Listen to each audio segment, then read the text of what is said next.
We are live. Hello, everybody. Once again, welcome to the Wednesday night webinar here through NOCD.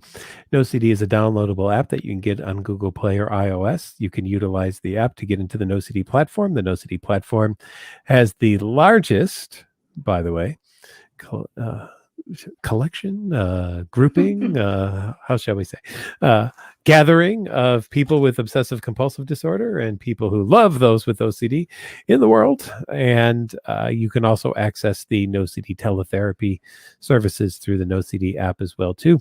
And with that, there are also wonderful therapy tools that people can utilize on the NOCD app as well. NOCD will be live in all 50 states by November. And we continue to get on more and more insurance panels all of the time. So tonight with me, one of our wonderful, awesome NOCD therapists, Judy Lair. Hello, Judy. Hello. Judy, tell us a little bit about yourself and what eventually brought you to NOCD.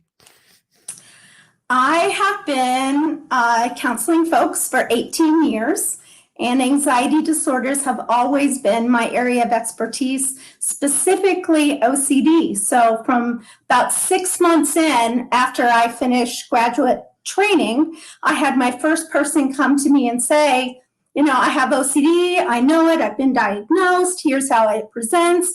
And as they were telling me, I'm going, that is fascinating. So does your brain say this, and then does it do this, and if you do this, and I just found it was extremely fascinating to see how the brain works and how it creates its own programming that isn't accurate, but yet it feels accurate and it seems accurate at the time to a person. So that's when I started to get additional training, International OCD Foundation, their training, and everything that I could do. I looked up and I read everything that I could over the years, and that's been my main area of practice. So in about March this year, one of my clients said, Judy, have you ever heard of NOCD? And I'm like, no, tell me more.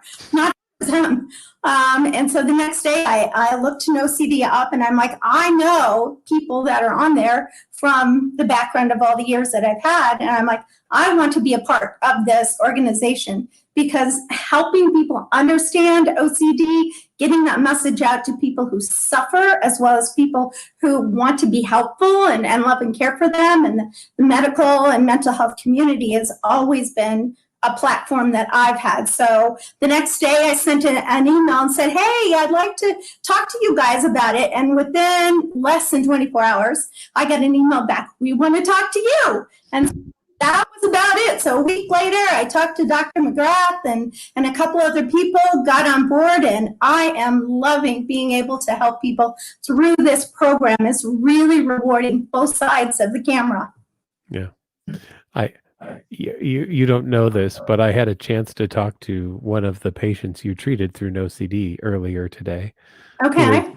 Who's now working for NOCD, and they were just so excited to talk about the work that you did with them and how helpful it was, and how they were able to basically take a look at their thoughts in a whole new way.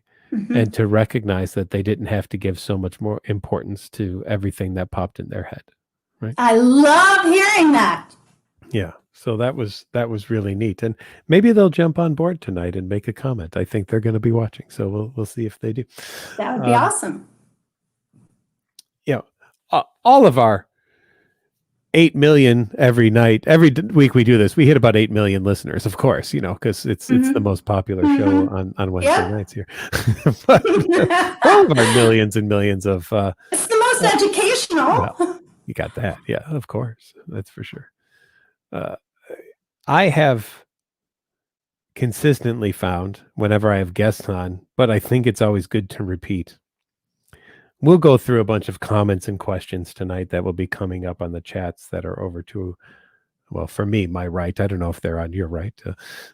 Kaylee always says that what I see on my screen. Kaylee, the background, Kaylee, by the way. Hello, Kaylee. Good to see you again. Kaylee always says that I'm pointing to places where nothing is because on my screen it's there, but it's not when it shows. So who knows? Yeah, it's over there somewhere, everybody. The themes will come in tonight that will say, yes, but I feel like this is true. Which, how do you respond to one of my favorite phrases in the world, which is, I feel like this is true? Mhm. Well, I usually say feelings do not equal truth, and I have members put an equal sign and then that line through it, which does not equal. So that's a mantra that we help to do. And then I talk about, is that true in other ways that you do life? Do you allow your feelings to establish what is true in other areas? And usually we don't. So looking at that and saying, okay, then that's one of the ways that OCD programming says something that isn't actually accurate. Mm-hmm. Yeah. I also find it interesting and I make lots of jokes during these nights. It's always fun to joke around with all of our members, because I've always said OCD removes your ability to laugh and smile, and I love to be able to help give that back to people to be able to laugh and to smile all over again. But most people who write in will think that somehow their OCD is different than any other OCD that we've ever talked about. And it's hard. I think maybe the hardest thing for people with OCD is to think about, how do I apply what you've talked about to this other area of OCD to mine? But the reality is, it really doesn't matter the type of OCD you have. What matters is, will you do the right treatment for it?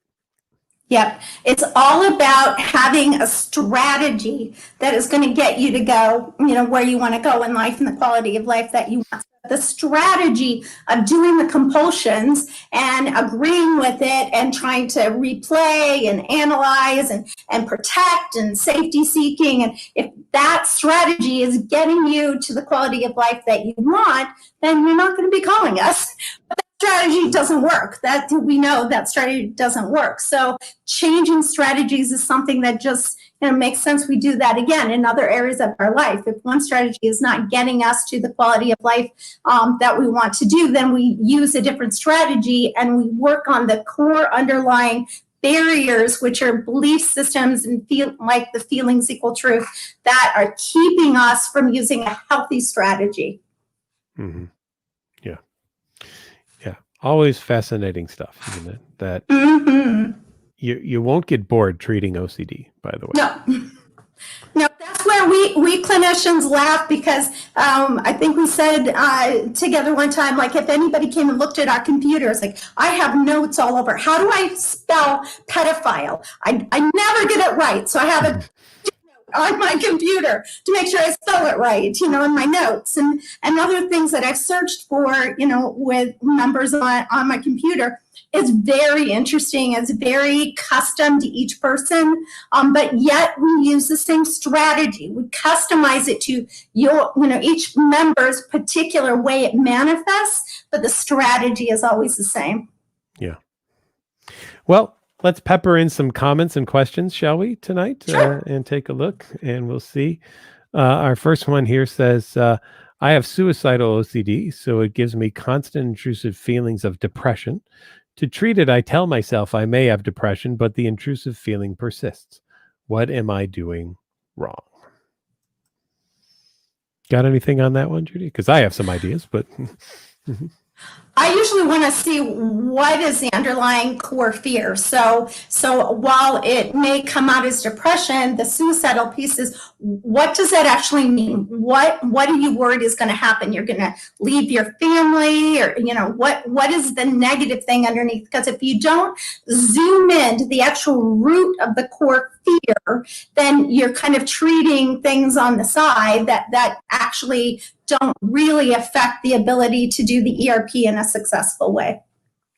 The other piece might be that if you're going to sit there and think, I may have depression, and then just sit and think that, but not do anything, you're still mired into this idea of depression. So I would prefer an ERP exercise of exposing myself to the idea that I I might have depression. And then the response prevention piece would be, and now I'm going to go out and I'm going to have a day. And I'm just going to do everything that I would normally do, even if I didn't have depression, and see what it's like. And get to the end of the day and recognize, I thought I might have depression, and yet I was still able to do everything in my day. So does it really matter if I think I have depression or not? Because look, even if I think I do or don't, no matter what, I can still go and do everything that I need to do in my day.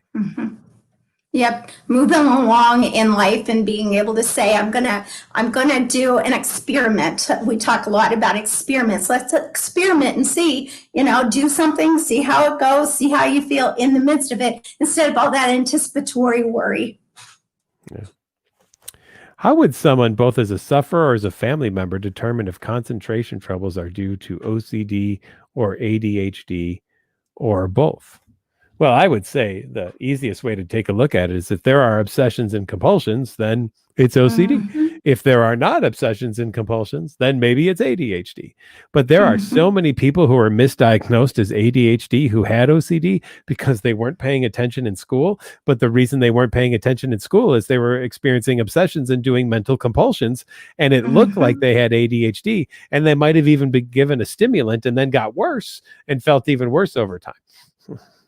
Yep, I totally agree. So there's two levels, kind of, if you picture that there's, in a house. And so we live on the main level, which is the present and what's going on. But OCD lives up in the attic. And if your brain is up there in the attic and you're listening and you're paying attention here, then you're kind of zoned out in autopilot, throughout life. And so it may look like that you're not concentrating or paying attention, or you have some of those other symptoms, but it really is you're listening to and feel drawn in, driven to listen to what's in the attic.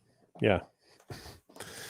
It's just noise in the attic, though, isn't it? Unlike the Aerosmith album Toys in the Attic, this is Noise in the Attic,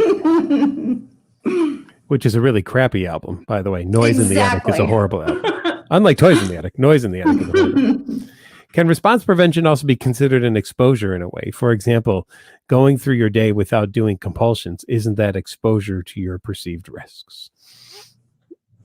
I would say yes. Although when you sit down and actually do ERP homework, you are intense. I say that you're trying to say, come on, OCD, show up. You and me, stand here right now. We're here now. And issue that challenge. So that's the exposure of exposing yourself to the actual trigger intentionally. But yes, going on and doing things throughout is another way to do exposure. I like to be able to take on the bully face to face when we're doing ERP. Yeah. Yeah. So if you're going through your day and you're not doing compulsions, you're constantly exposing yourselves to things that could be trigger. So there's constant exposure, but then in order for it to work, there has to be constant response prevention as well. So every time you don't do the ritual, you could be exposed to something else. And then you have to do response prevention to that. And then you could be exposed to something else. So I still see it as it is an ERP experience, but when you're doing response prevention, you're opening up the door to be exposed to more things, which is ultimately what we want, because that's what people without OCD are constantly exposed to all day long. We never know when we might get in a car accident or trip while we're walking or see a child in the middle of the street that we think A is cute and B, we might have just run over at the same time, right? Talk about a double whammy of an exposure right there. So that's kind of how I would see that.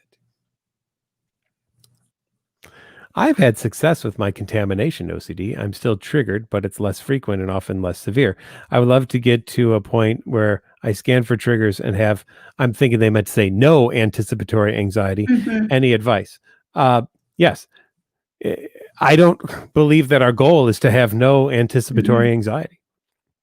And if that's your goal, then you probably will be disappointed and feel like you haven't had enough success with treatment, because there are all sorts of things in the world that people have anticipatory anxiety about, but still live their life. The goal isn't to get rid of the anticipatory anxiety. It's to recognize that just because it's there doesn't mean that it has to ruin things and get in the way. Exactly. And if you, what your goal is the process, that you have a process, tools, strategies that you're going to work each time. And that's what you can anchor to, not, does something show up or doesn't show up? We can't control those things. Yeah. I heard a fun thing about you today, Judy. Uh-oh. What's that? That you like to send some inspiring quotes as messages to some of your members on OCD. I do. I really feel like it's helpful every day. My members are in the trenches. I mean, all the folks that are working through anything with OCD, I feel like you're in the trenches and you're like gutting it out and you're working really hard. And I validate that. I deal with my own anxiety. It's not to the level of OCD, but I know what it takes for me to work through the areas that I have anxiety. And so having somebody give me like a pat on the back and say, keep going, persevere, quote from somebody who has a really good, way of looking at it to remind me to hang in there. I'm doing a good job.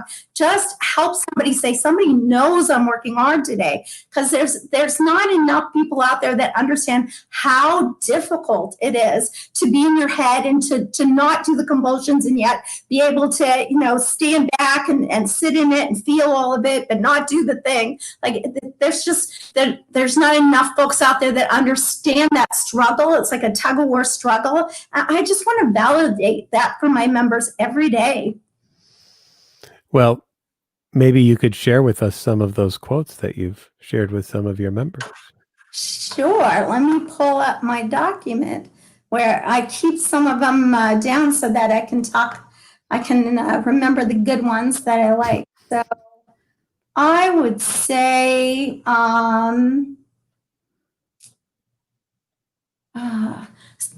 Arnold Schwarzenegger. He had an interesting background. He said, strength does not come from winning.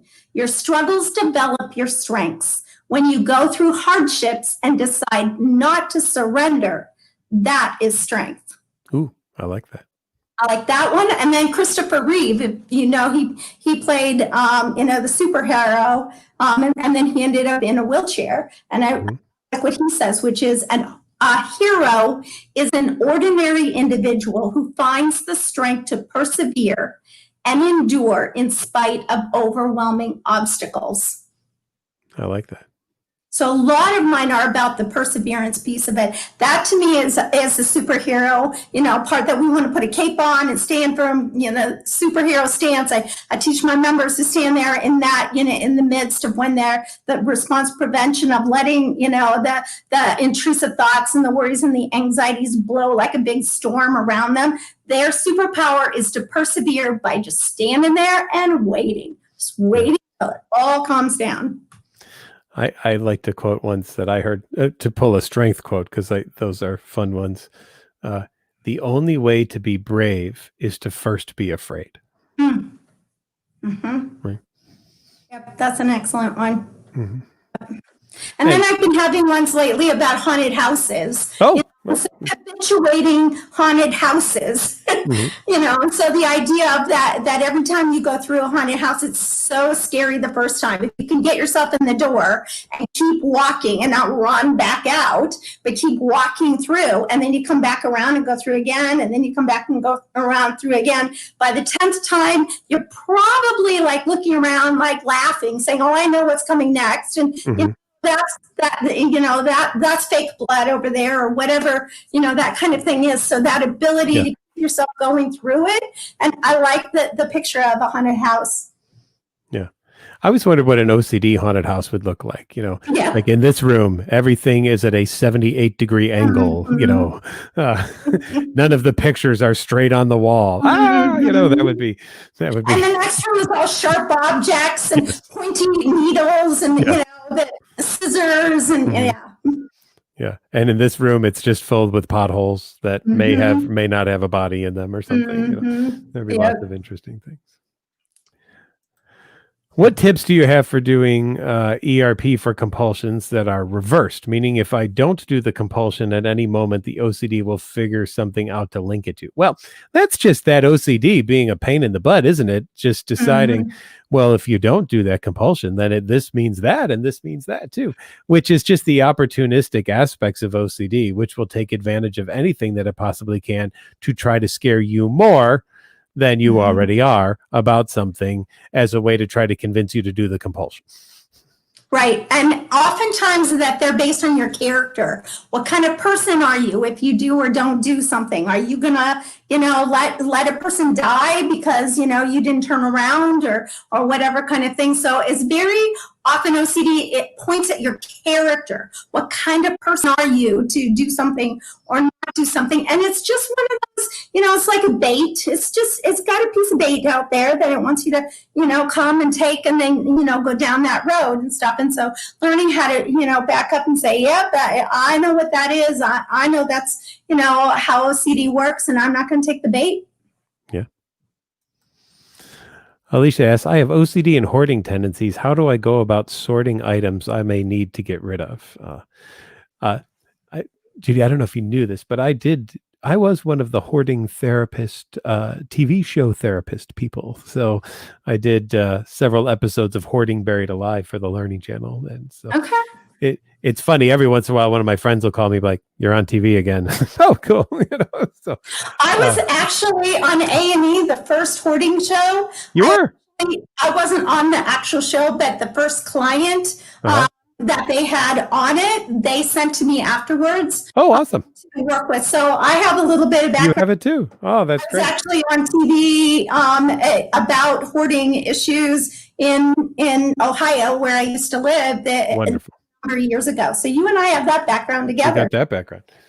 The thing that I've always done, I love the 4-box method. You have a keep box, a recycle box, a donate box, and a trash box. And you must fill all 4 boxes before you get any new boxes. So this can reduce what you own in your home down to a quarter of what it is that you have in your home. And the thing, though, with the donate box, the recycle box, and the trash box is you must give them to someone else to take away from your home, because otherwise there are these gnomes that come out at about 3 a.m. and they start taking everything in those 3 boxes and putting it back where it was. So you have to make those things go away. Once those boxes are filled, those boxes must be given to someone else to take to Goodwill and to take to the dump or to put in someone's recycling bin somewhere that they're not going to tell you where it is, so that you don't have access to those things anymore. Right? Yeah, and one of the other differentiations I found too is if you have the ability to say, like, if I donate this, someone else might have need of that, and it's a gift I'm giving them that I want to give them, and although that may be hard, being able to view that I'm gonna give a gift to somebody else, is helpful. When OCD gets in there, there's a fear piece rather than like for my folks, usually they're like, I could do so many things with these, like I could make things and do things and whatever, and their ability to say, but it's a gift to give it away, versus OCD saying, oh no, like then you won't have enough or scarcity or whatever, and look for the fear in there. Yeah. Kaylee says OCD's helped a lot with my harm OCD. However, I can't get past the weird feeling that I have. I still feel like I'm crazy. Will time or ERP help with that? I say embrace it. Embrace weird. Okay. So like in the picture I have right now is like going to, a thrift store and finding the ugliest, scratchiest, sweater that you can find, embrace it and put it on and say, I'm going to get used to weird, and almost have it as being your anthem. Yeah. I think it also gets to a point of wondering, is there a right feeling that I should have? Because if it's not the exactly right feeling that OCD tells me I should have, then it is weird or bad or wrong or something. So I want to challenge this idea that there is a way to feel, right? Yes. I don't I don't have OCD, and I don't go around all day wondering if I'm feeling the right way. But if I had OCD, that might be something I'd focus on all day long, wondering if I am feeling the right way.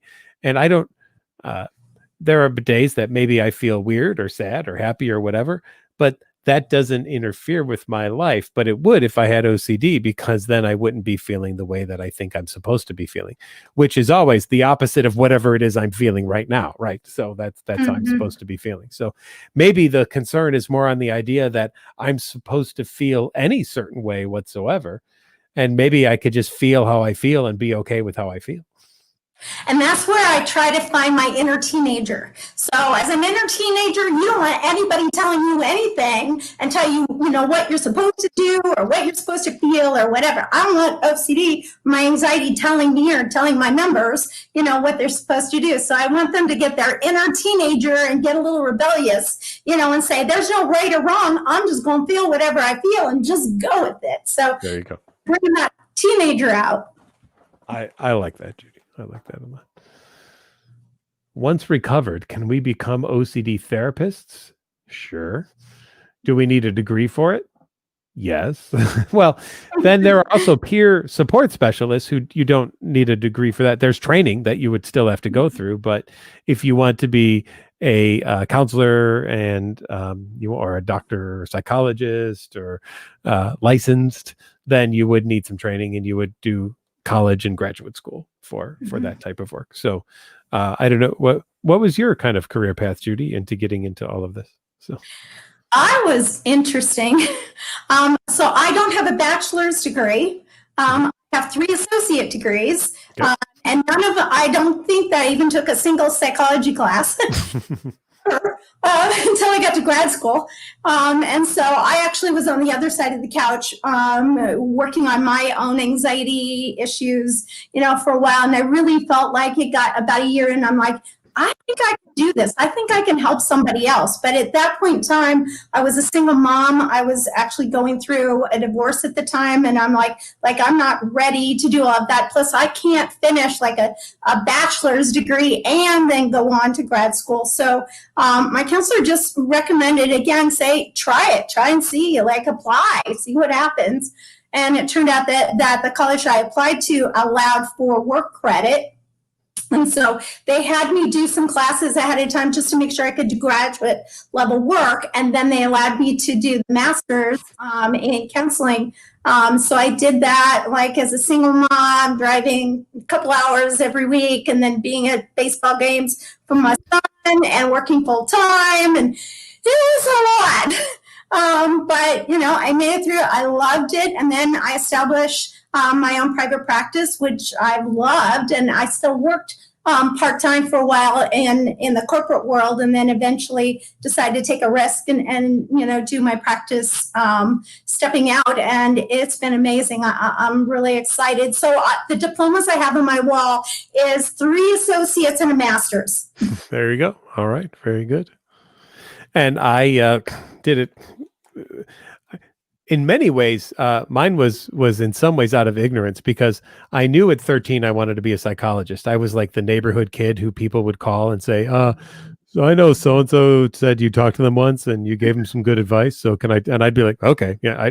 I didn't know who these people were. The phone would just ring. In fact, the joke is, but it's true, my parents got call waiting because my dad hated the fact that he'd be at work trying to call my mom on the way home from work to see if she needed, milk or anything. And the phone was always busy. So he said, I'm getting call waiting. And if you don't answer the damn call waiting, you're never on the phone again. So that was kind of the rule.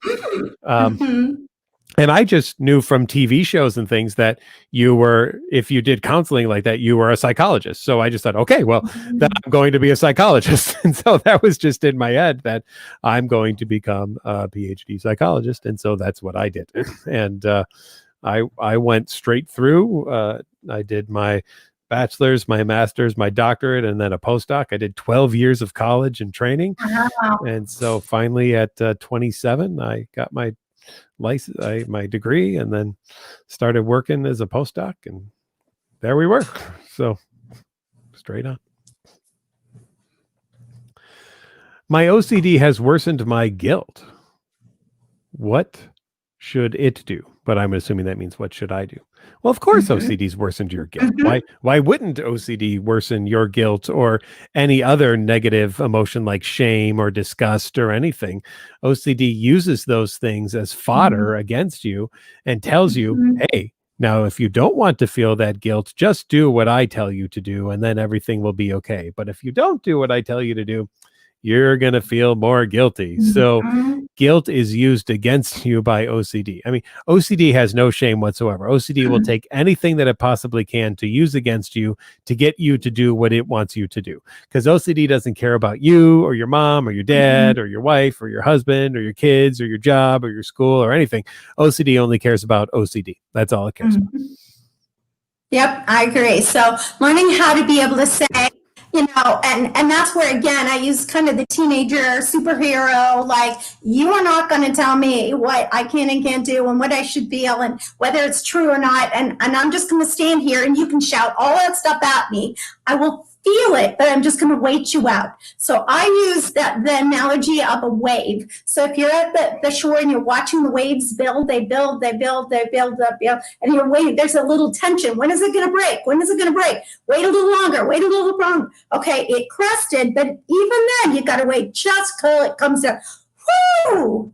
And the compulsions are all about getting that release and feeling better, but it's counterfeit when you do it as a compulsion because it just comes back. It doesn't last very long. You got to redo it all over again. Whereas when you learn through ERP to just wait it out and not feed into any of it at all, just wait for it to build, wait for it to crest, and then internally you're able to feel that release. That's what I teach my members to be able to feel internally, start waiting it out. So that's what they're paying attention to somewhat in the response prevention piece is they're waiting for that wave to crest and then come down, and then they get the real deal.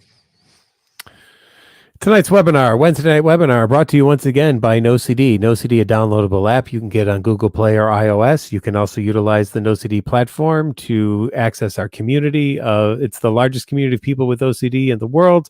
You can also access our teletherapy network and have awesome therapists like Judy Lair, who's here with me tonight. Thank you, Judy. And if you're not on teletherapy, you can still utilize the therapy tools that are in the app as well, too. So it's an exciting time for all of us at NOCD as we will be hitting in all 50 states here coming in November. And we are continuing to get more and more insurance coverage all the time. And we get questions about international. That's a goal for coming up, is that we want to take a look at that, how we take this internationally as well, too. Now, similar to what you were just talking about, Judy, let me read you this one. I've been working on resisting compulsions, which seems to have put my ROCD into overdrive for the past week or so. The triggers are consistent, but the obsessions are not. Sometimes the thoughts get so muddled that I'm not even sure what I'm worried about. How long can I expect this to last? Can I do ERP if I don't really have any specific thoughts to focus on? Of course you can. Yes, absolutely.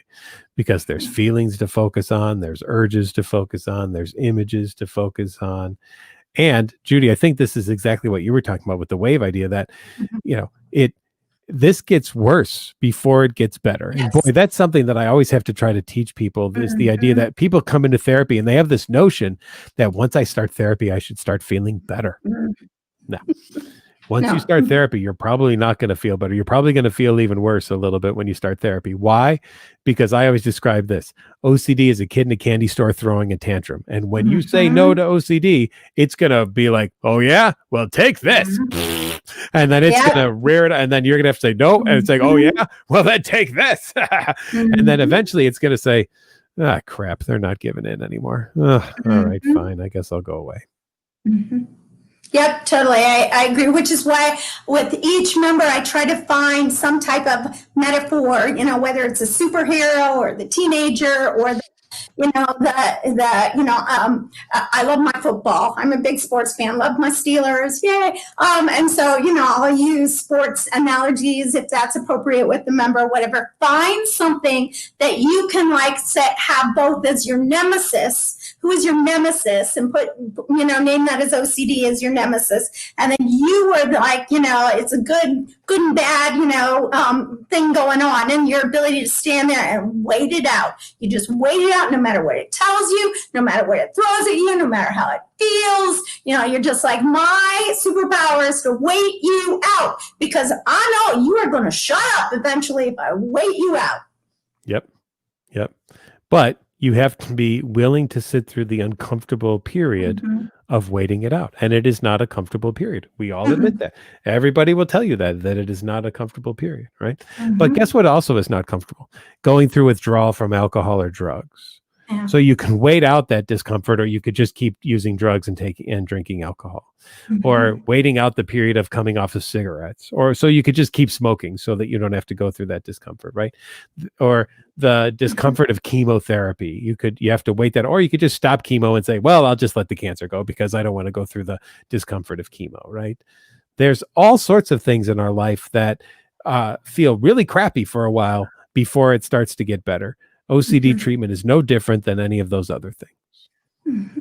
So finding what you want on the other side of it, like, the bully's in front of you, but there's a quality of life and things that you want on the other side of it, and focus on that as the end goal. If I want to be released to be able to, live out my dream and make choices that I want to make and in my own life, and that's what you're looking at overwise. So then in the meantime, then you're like, I'm standing firm and I'm waiting until I learn how to let all of that uncomfortableness, or those really yucky thoughts that I just want to like push away and I don't want to have. I'm going to learn how to say, I'm going to allow you in, I'm going to invite you in, I'm going to embrace you in. Because what you do with those thoughts, the more you embrace them, the tighter bear hug that you give them, the quicker your brain figures out what is actually true about the threat. Mm-hmm. I love when Jacqueline was on a couple of weeks ago, one of our NOCD members who does advocacy with us now. And she said, when I wake up in the morning and I walk in the kitchen and I see my dog and I think about stabbing my dog, I now say, oh, that must mean I really love my dog if OCD's picked on my dog. How nice. So, I love it. I heard a doorbell. Does that mean your pizza has arrived there, Judy? Or is that, Oh, I'm sorry. I forgot to turn off my notifications on my phone. Our buddy Talon's here. Talon, how are you? He says that he loves that we do this weekly, and nice to see Judy Lair in here too. And her Thank you. I'm trying to turn it off so you won't hear any of that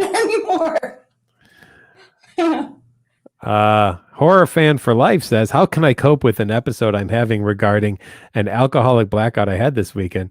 I've been having tons of intensive thoughts about this period of time that is a tad blurry.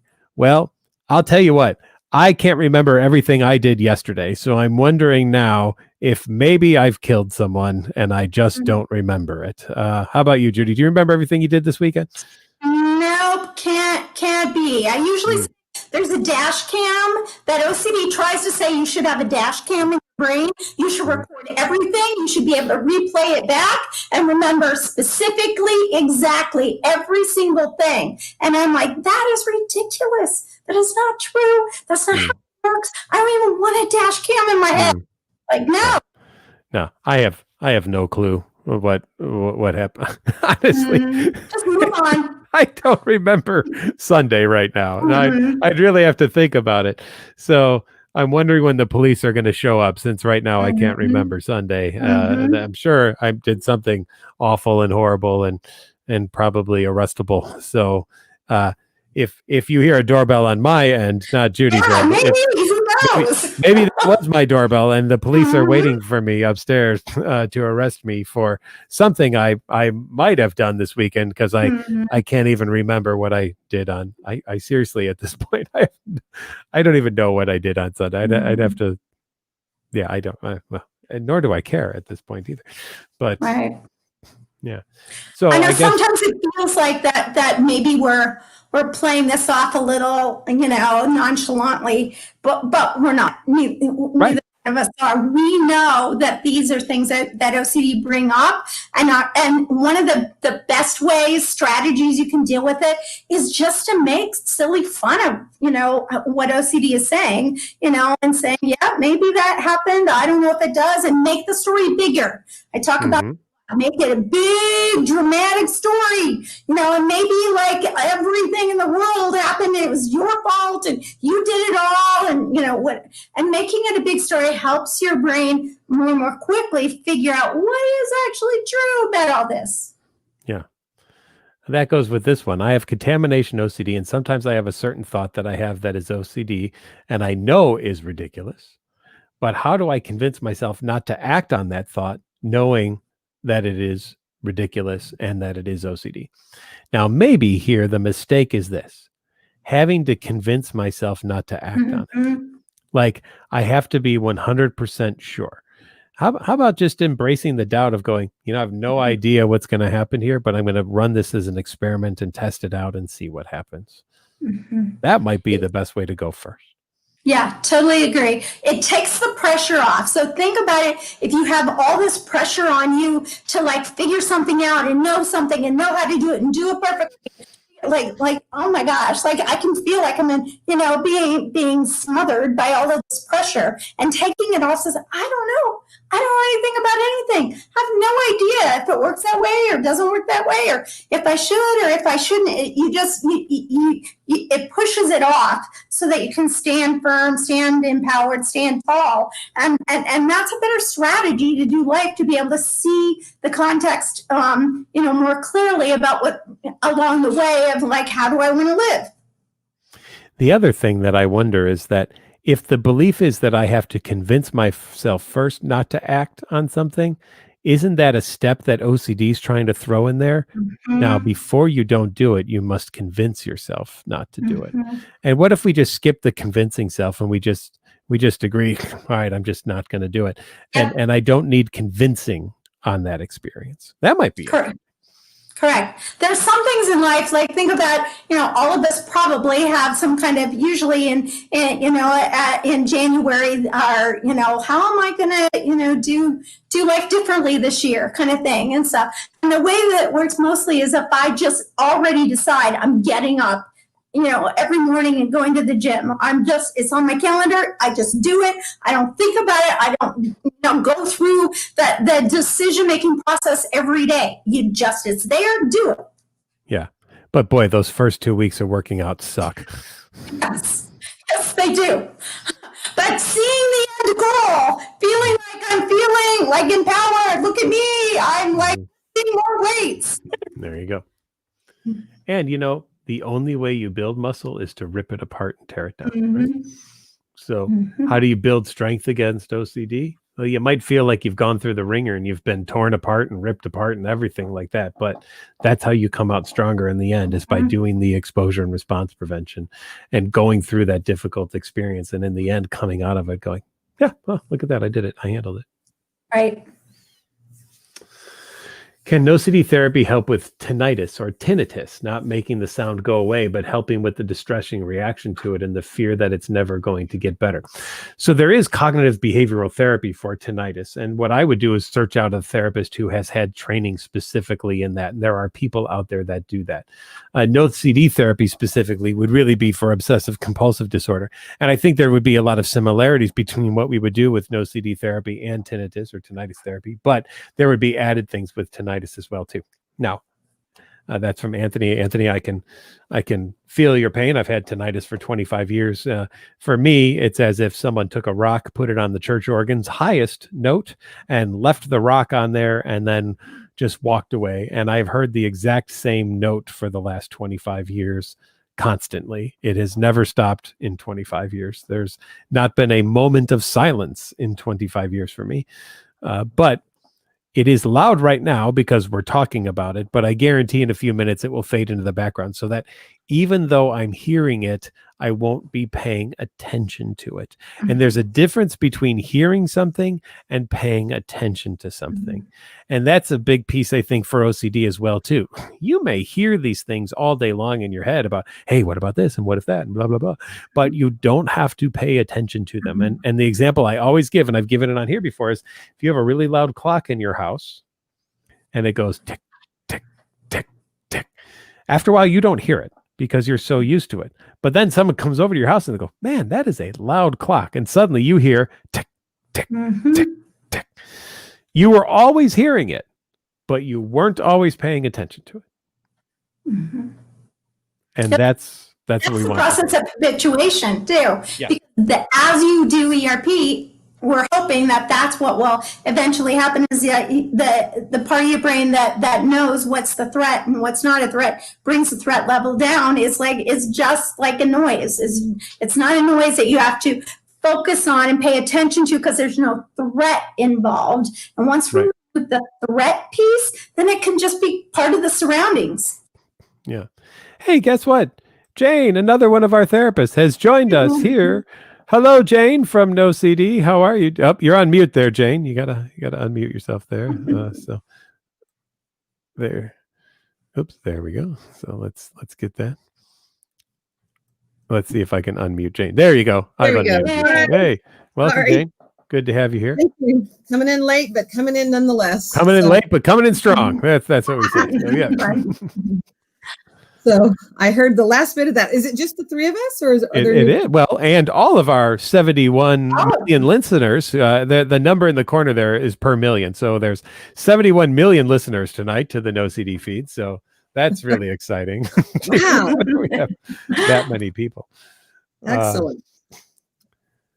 All right, let's see. Everett says, man, bless you for reminding us to laugh and have joy. Well, we have to laugh and have joy. You just gotta have this. Yep. And I always loved it when some people were able at some point in time to just take a look at the OCD thing and just look back on it and go, man, wow, I can't believe I wasted all my time on that. I mean, it just isn't even part of my life right now. So that's good. Miss Sarah says, since I was diagnosed, I struggle with feeling my entire identity is OCD. How do I differentiate my obsessions and compulsions from emotions that are legitimate? What do you guys think? My answer is I always have my members work on that separation piece. Very beginning of separating it out. So that's why using some type of avatar or, past, bully from school or something that you name the OCD, because there is a chemical reaction of this pushback against, no, you are no longer gonna, own me, and I'm not gonna be your puppet and whatever. And it's easier to do that if you make it, visualize it as a person or, a separate entity to yourself, so that then you can start establishing, what do I know is really true about me versus what am I learning about, like this avatar, the MO of OCD, and how it works and how it tells me things. And you can start like separating those things out and rediscovering who you are. Yeah. Sean Chinook, I like, it is OCD Awareness Week, and he did a thing the other night of draw your monster. What does your OCD kind of look like? What kind of monstrous thing is it? So what were you going to say, Jane? Yeah, I was just going to say, very similar on my part too, separating the identity of OCD from the self, as well as when we use ERP to help with the OCD, and it empowers the client. Of course, that empowerment makes them feel have some strength, and their identity actually starts coming back if you treat the OCD instead of trying to treat more of the character traits and who are you. The OCD is what they feel is overpowering them and having them lose their sense of self. So yeah. I wonder too, sometimes people will spend a lot of time trying to figure out now, and I like the word that Miss Sarah used here, where she says emotions that are legitimate, right? So OCD, this is one of those traps of OCD. Oh, now wait a minute. You just had an emotion. Let's spend the next 7 hours trying to figure out if that was a legitimate emotion or not. Because as OCD, the more I distract you into doing that, the less ERP you're going to do to challenge me. So I'm going to throw a bunch of landmines out, hoping that you're going to step on a bunch of them and it's going to throw your trajectory off.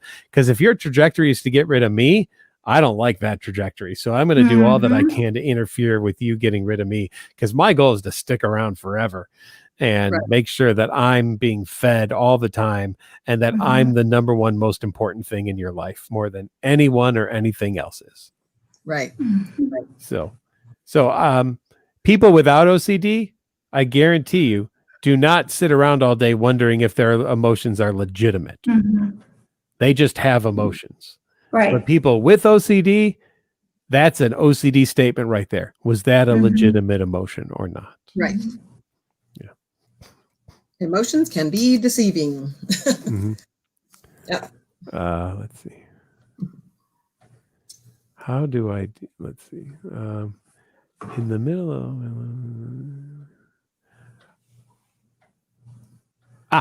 in the middle of all my levels this month, or grades, finals, things like that, I feel like if I don't get A's, then my mental illness have won over my life. How do I redirect my self-worth and where to? Well, are we only worthwhile if we get all A's?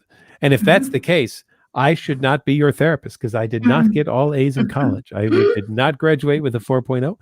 So if you're looking for that, then I will call my boss, Stephen Smith, the founder of NOCD, and say, Stephen, I am not a worthwhile therapist because I did not get all A's in college. So. I did. You can come and talk to me, though. Go. Judy got a Wow. No, it's connecting things. OCD likes to connect things that actually don't have any connection, between them. So, it brings two things and tries to make them say, oh, these two things are connected in this way. And so the ability to say, I don't know. I have no idea what it means if I get all A's or I don't, get A's. I don't know. I want to know that I don't know. I don't want to have to figure it out. Don't want to have to analyze it. Don't want to have to, go through it over and over. I just want to say, I don't know. I'll just do the best I can. Yep. Maybe, hey, I dare you to make a B. Try it. See what happens. Or maybe even a C. What if I don't care what your grades are, but I think you're only worthwhile if you can roller skate well? Yep. Now that you're not roller skating well, I don't think you're a good person because you're not a good roller skater. So now you have to get all A's because someone out there wants that. And now you have to be a good roller skater. But then this person says, no, I only think you're a worthwhile person if you shun all form of sports whatsoever and you never roller skate. Now what do? I only like you if you roller skate and they only like you if you don't. What do you do now? It's almost as if I said to you, you're going to give a speech and Judy and Jane and I are going to be the judges. And Jane loves speeches that are written out word for word and read to me. Judy loves speeches that are made up as you go along and they have no note cards or anything. And I like speeches that have some note cards and some direction, but still has some spontaneity. And each of us is going to grade you on your speech. Well, the best grade you're going to get is a 33%. Because if you do it Jane's way, Judy and I are going to give you a 0. And if you do it Judy's way, and it's the thing. You can only do as well as 33%. So how can you ever be perfect here in this situation? How can you ever get an A? Well, you can't, right?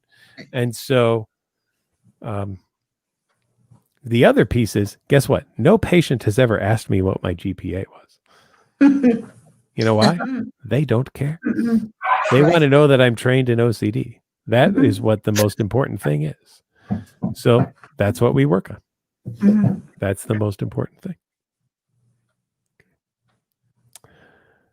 How do you deal with people that say your OCD isn't real because of certain themes? Well, heck with them. That's what I say.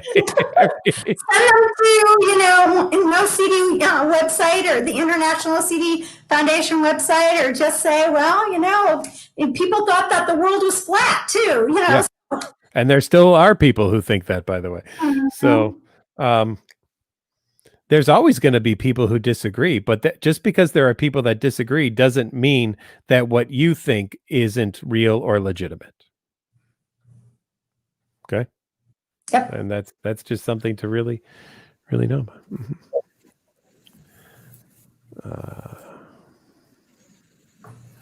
Can OCD be sudden? I felt completely normal before my intrusive thoughts started.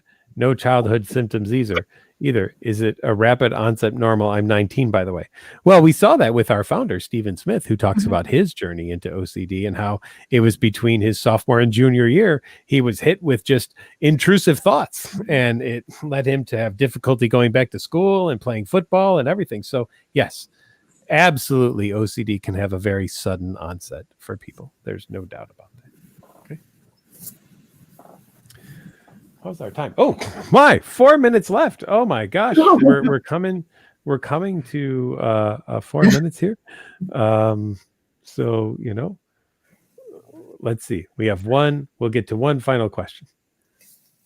I'm obsessing about how I need to resist and push away thoughts. And I ruminate to analyze the past, how doing ERP or not resisting thoughts or pushing them away will work. Well, that's just another one of those things where now I'm thinking about therapy, right? And I don't try to get anyone to resist or push away a thought. I mean, again, I'll bring out my friend. You ready? Are you ladies ready? Ready. Okay. Don't think of a pink elephant. Do not picture a pink elephant whatsoever. Yeah. No pink elephant thoughts. Did you think of one? Okay. So, Giant right in front of me. I told you not to think of one, and yet you did think of one, which means you did not do a good job resisting and pushing away thoughts. Now, if you want to be guaranteed at not pushing away a thought, try to push away a thought. Right? Exactly. And maybe this is the problem, that there are so many people who spend time trying to make a thought go away and don't just accept that thoughts will pop into our head. And again, I don't have OCD, but I guarantee you, in 21 years of treating OCD, every single obsession that any of my patients has now pops into my head. I will not stand at the top of a staircase with either of you without contemplating pushing either of you down the stairs. And if I'm driving and you're in a parking lot, I will think about running you over. All right? Why? Because I've treated so many people who have it. It's part of my brain now. It is in my head. And yet I still drive and I still take the stairs. Yep.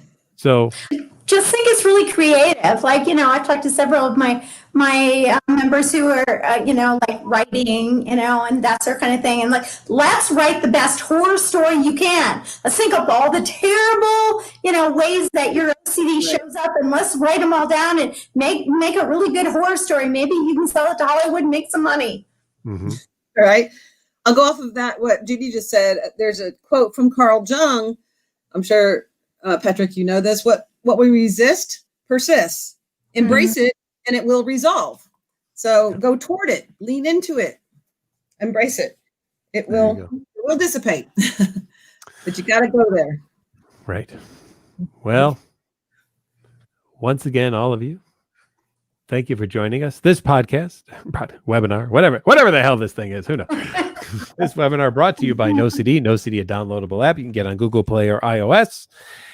We have a amazingly awesome and large therapeutic community where Yes. people support each other in our ongoing feed, which just runs constantly and is amazing to see all the people getting together and supporting each other all over the world. We have access to teletherapy. Two of our wonderful teletherapists are here with us tonight. Thank you both for joining. And there are therapy tools on the NOCD app available as well. NOCD will be in all 50 states very, very soon, by next month. And we're looking at international for next year, which is so exciting. And we get on more and more insurance panels all the time as well, too. We wish all of you a great OCD Awareness Week. That's why we had our friends with us tonight to join us to just kind of have a fun night tonight and to highlight some of our great therapists that we have available through NOCD who are aware of what OCD is and the impact that OCD has on people's lives. And if you've been watching these and wondering what treatment would be like, reach out to us. You get a free 15-minute call with our care team at treatmyocd.com. And we'd be happy to talk to you about what we can do to help you. You can learn to live with OCD. OCD doesn't have to be the driver in your life anymore. So, ladies, any last words before we head on out? Hang in there, persevere, you are strong. There is hope. Don't give up. Keep going. You're worth it. There we go. With that, I bid all of you adieu. Thank you very much. Next week, we will have our Diversity Matters webinar, and we will be featuring some of our Latino and Latin American Hispanic therapists. So we're very excited about that, and we'll go from there. Have a great night, everybody. Night. Bye. Bye.